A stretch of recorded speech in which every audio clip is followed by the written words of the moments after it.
130 student li ftit tal-ġimgħa oħra se jirriturnaw fuq il-bankijiet tal-iskola primarja tal-Belt Valletta se jsibu skola li bilkemm se jarfu pratikament ġdida.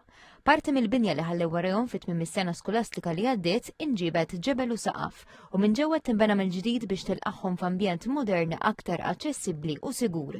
It-trasformazzjoni qed issir b'investiment ta' aktar minn 2 miljun euro u hija mifruxa fuq 2 fażijiet biex filwaqt li nofs l-iskola tkun għaddejja minn xogħlijiet estensivi in-nofs liħor jibqa' operattiv. Iċ-Chief Engineer fih dan id-Direttorat tal-Loġistika u l-Infrastruttura Ruben Briffa spjega li fi żmien ftit ġimgħat mistennijiet lesta x-xogħol fuq l-ewwel fażi. Literalment għaxxarna l-iskola ġabnija shell form, neħħejna sistemi kollha antiki u għarġajna installajna kollox mill-ġdid bl-aħħar teknoloġija. Barra mill-sistemi l-antiki ta' dawl ilma, komunikazzjoni, dranaġġ. Għamilna wkoll is-sistema mill-ġdid ta' air conditioning u ħajkuna wkoll pannelli fotovoltaiċi.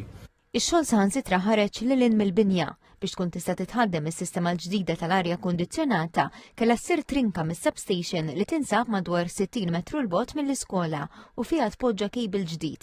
Minn ġewwa sar xogħol estensiv ta' kisewt ejjid ta' madum qed jiġu installati twieq ġodda double glazed kif ukoll bibien u suffetti ġodda.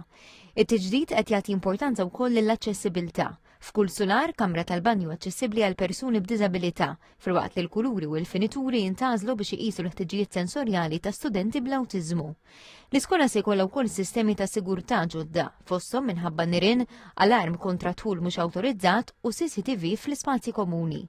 U trasformazzjoni mhux se tiqaf fil-klassijiet. Is-sala tal-iskola se tiġi rinnovata u mamra mill-ġdid u l-ispazji sportivi u rikreattivi se nataw dera ġdida b'ħaxix artifiċjali fuq barra u żoni għall-isport.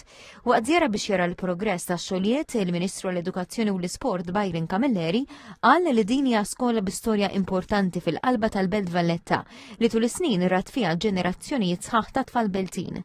Qal li l-investiment għandu jassigura li fil-waqt li tinżamm l-identità u l-istorja tal-iskola, l-istudenti u l-edukaturi kollhom ambjent modern u inklusiv li jwieġeb għal ħtiġijiet tal-lum u tas-snin li ġejjin.